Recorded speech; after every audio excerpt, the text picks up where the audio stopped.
Kritik rakyat hadir dalam berbagai bentuk yang kreatif dan memanfaatkan kemajuan teknologi, khususnya media sosial sebagai corong suara publik. Ungkapan tersebut dapat berupa kalimat singkat seperti kabur saja dulu, sindiran tajam, Indonesia gelap, lelucon politik, negara Konoha, hingga simbol-simbol baru seperti bendera One Piece dan banyak lagi yang menyebar luas di ruang digital. Fenomena ini menunjukkan bahwa aspirasi dan keresahan rakyat kini disampaikan dengan bahasa zaman mereka sendiri. Bagi para pemegang kekuasaan, semua suara rakyat yang kita dengar bukanlah sekedar kata atau gambar. Di balik setiap kata ada pesan, di balik setiap pesan ada keresahan, dan di balik keresahan itu ada harapan.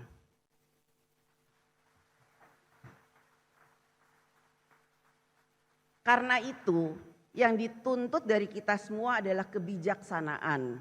Kebijaksanaan untuk tidak hanya mendengar, tetapi juga memahami. Kebijaksanaan untuk tidak hanya menanggapi, tetapi merespon dengan hati yang jernih dan pikiran yang terbuka. Kita semua berharap apapun bentuk dan isi kritik yang disampaikan rakyat tidak boleh menjadi bara yang membakar persaudaraan Indonesia. Kritik tidak boleh menjadi api yang memecah belah bangsa. Sebaliknya, kritik pun harus menjadi cahaya yang menerangi jalan kita bersama.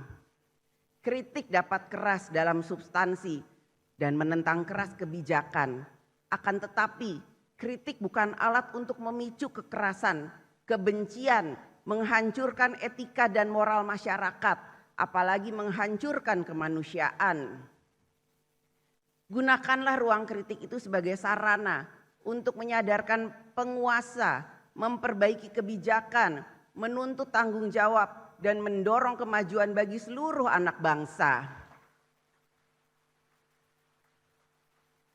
Hadirin sidang yang saya hormati dan muliakan, kekuasaan eksekutif, legislatif, dan yudikatif harus dibagi.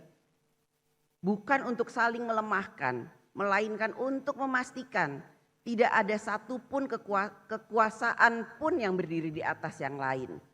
Dalam konteks Indonesia, sebagaimana diatur dalam Undang-Undang Dasar Negara Republik Indonesia tahun 1945, pembagian kekuasaan antara pemerintah, DPR, DPD, MPR, MA, dan MK bukanlah sekedar pemisahan kekuasaan, akan tetapi kekuatan terpadu atau united power dalam mencapai tujuan bernegara. Kekuasaan eksekutif, legislatif, dan yudikatif bukanlah tiga kutub yang saling berseberangan, melainkan tiga pilar dari satu bangunan yang sama, yaitu bangunan kedaulatan rakyat. Seperti sebuah orkestra konstitusional, meskipun kadang-kadang nadanya sumbang, semua komponen harus tetap menyanyikan satu lagu yang sama, yaitu Indonesia Raya.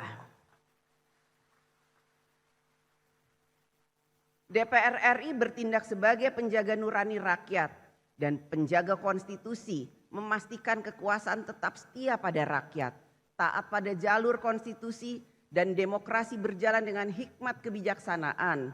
DPD RI menjadi penyambung aspirasi daerah di tingkat nasional, menghimpun, menyalurkan, dan mengartikulasikan aspirasi masyarakat daerah dalam kerangka Negara Kesatuan Republik Indonesia.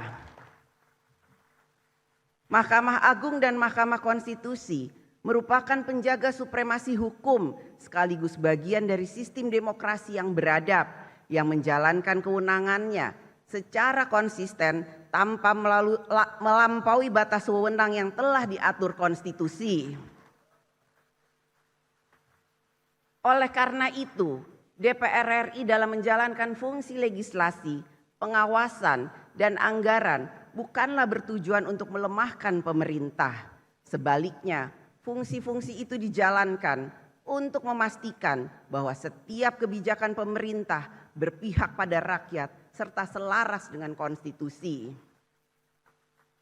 DPR RI dan pemerintah adalah mitra konstitusional dalam menjalankan amanat Undang-Undang Dasar Negara Republik Indonesia 1945 dan seluruh peraturan perundang-undangan yang menjadi pedoman kehidupan berbangsa dan bernegara. Hadirin sidang yang saya hormati dan muliakan, kekuasaan selalu bersinggungan dengan realitas politik, gejolak sosial, tekanan ekonomi, dinamika global, dan berbagai tantangan lain yang hidup di masyarakat. Karena itu, kekuasaan bukan sekedar urusan organisasi atau kewenangan. Kekuasaan adalah soal bagaimana kekuasaan dijalankan dengan nilai, dengan etika, dan dengan tanggung jawab nyata kepada rakyat. Kekuasaan adalah alat, bukan tujuan. Alat untuk menghapus kemiskinan, memajukan keterbelakangan, dan memberi kepastian hidup yang lebih layak bagi seluruh rakyat Indonesia. Dengan segala sumber daya yang dimiliki, mulai dari birokrasi, anggaran, sumber daya alam, hingga kewenangan, rakyat menaruh harapan besar bahwa negara akan selalu hadir secara nyata. Hadir bukan hanya di baliho, bukan hanya di pidato, tetapi hadir di sawah, di sekolah, di rumah sakit, dan di kampung-kampung yang menanti keadilan sosial. Inilah mandat utama bagi kita semua, para pemegang amanat kekuasaan, baik eksekutif, legislatif maupun yudikatif, yaitu menghadirkan kebijakan negara yang benar-benar melayani dan menyejahterakan rakyat. Bagi rakyat yang membutuhkan kehadiran negara dalam menyelesaikan persoalan hidupnya, menunggu satu hari saja terasa sangat lama.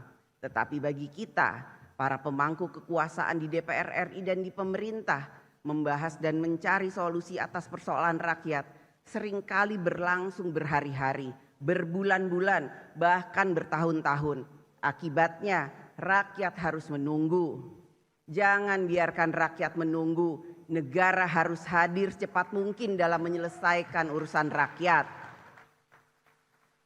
Pada kesempatan yang baik ini, izinkan kami DPR RI menyampaikan apresiasi setinggi-tingginya atas inisiatif Presiden Prabowo Subianto yang dalam waktu singkat telah menyelesaikan atau merespon cepat sejumlah persoalan strategis dan menyentuh langsung kepentingan rakyat. Di antaranya, pencabutan izin tambang di kawasan Geopark Raja Ampat,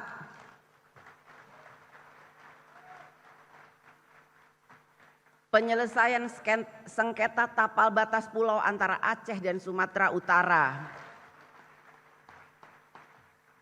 kebijakan pembelian gabah petani dengan harga yang layak,